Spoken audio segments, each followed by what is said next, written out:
बात 12 साल पहले की है, जब मैं एक छोटे से शहर में रहता था। हमारा घर शहर की भीड़-भाड़ से थोड़ा हटकर एक सुनसान गली के आखिरी छोर पर था। उस गली के आगे एक छोटा जंगल था और उसके पार एक पुराना पार्क, जहां हर साल सर्कस और मेला लगता था। जब भी मेले की रोशनी जलती, उसकी हल्की चमक हमारे घर तक आती थी। बचपन में मैं इस मेले को देखकर बहुत उत्साहित होता था, लेकिन उस साल कुछ अजीब था। उस दिन शनिवार था और मैंने सुना कि पार्क में सर्कस आया है। मेरी माँ ने मुझे कहा, जा बेटा, देखा, लेकिन ज्यादा देर मत करना। मैंने हामी भर दी और अकेले ही जंगल के रास्ते से मेले की ओर निकल पड़ा।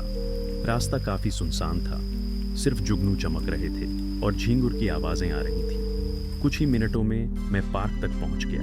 मेले में हलचल थी, बच्चे झूलों पर हंस रहे थे, चाट गोलगप्पों की दुकानें लगी थी और स्टॉल पर लोग इनाम जीतने की कोशिश कर रहे थे। लेकिन मेरी नज़र एक बड़े सर्कस टेंट पर पड़ी। लाल और सफ़ेद धारियों वाला ये टेंट थोड़ा अलग लग रहा था।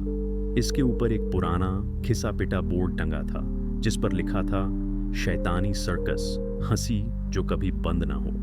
मुझे अजीब सा एहसास हुआ, फिर भी मैं अंदर चला गया। अंदर 3 जोकर थे।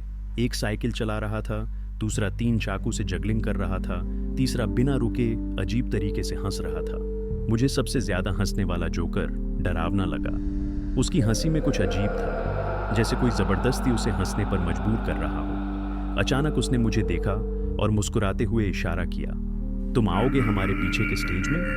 मेरा दिल जोर से धड़कने लगा। उसकी आंखें गहरी और काली थी और उसकी मुस्कान बहुत चौड़ी थी, असली से ज्यादा खींची हुई। मैंने नमे सिर हिलाया और तेजी से बाहर निकल गया। मैंने कुछ दोस्तों से मुलाकात की, झूले पर बैठा और फिर रात 11 बजे घर लौटने लगा। लेकिन जैसे ही मैं जंगल के रास्ते से गुजरने लगा, मुझे अजीब महसूस हुआ। कहीं से हल्की हल्की हंसी की आवाज़ आ रही थी। मैंने पीछे देखा, कोई नहीं था।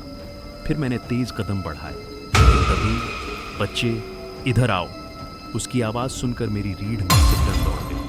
मैंने पीछे देखा, वही जोकर अंधेरे में खड़ा था। उसकी आंखें बिल्कुल खाली लग रही थी, जैसे उसके अंदर कोई आत्मा ही ना हो। मुझे लगा कि मैं सपना देख रहा हूँ, लेकिन फिर उसने अपनी गर्दन को अजीब तरीके से घुमाया और जोर से हंसने लगा। अंधेरे जंगल में मैं भागता रहा। मुझे लग रहा था कि वो मेरे पीछे पीछे आ रहा था। अचानक मुझे अपने दाएं तरफ हल्की रोशनी दिखी, एक टूटा हुआ झूला और वहां खड़ी एक छोटी बच्ची।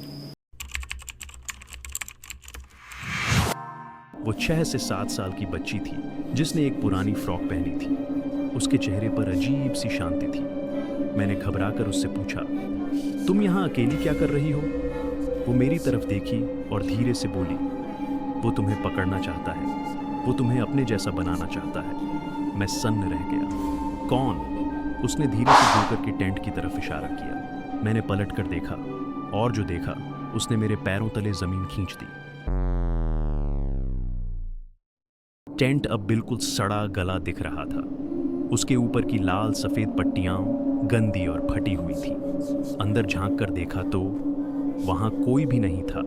कोई साइकिल वाला जोकर नहीं, कोई जगलिंग वाला नहीं, कोई दर्शक भी नहीं। बस पुरानी धूल भरी टूटी हुई कुर्सियां और बिखरे हुए जोकर के कपड़े। ये कैसे हो सकता है? मैंने खुद से कहा। तभी वो छोटी बच्ची मेरे पास आई और बोली, ये सर्कस 20 साल पहले बंद हो चुका था। जोकरों ने एक बच्चे की हत्या कर दी थी और तब से उनका भूत यहाँ रहता है। इतना सुनते ही मैं पूरी तरह सुन्न हो गया। मैंने फिर से टेंट की ओर देखा और अंदर के अंधेरे से वही जोकर बाहर निकल रहा था। उसका शरीर धीरे धीरे गल रहा था, आंखों से काला पानी बह रहा था और वो हंसते हुए बोला, अब तुम भी हमारे साथ आओगे। मैंने बिना रुके दौड़ लगाई। जब तक मैं घर पहुंचा, मेरी सांस फूल चुकी थी। मैंने झट से दरवाजा बंद किया और अंदर भागा। मेरी माँ ने पूछा, क्या हुआ बेटा, तू इतना घबराया हुआ क्यों है? मैं कुछ नहीं बोल पाया, बस बिस्तर पर गिरकर सोने की कोशिश करने लगा। लेकिन असली डर तब आया जब रात के 3 बजे मैंने अपने कमरे में हलचल महसूस की। मैंने धीरे से आंखें खोली और देखा, आईने में मेरी परछाई हिल रही थी। लेकिन मैं हिला भी नहीं था। आईने से हल्की हंसी की आवाज़ आई।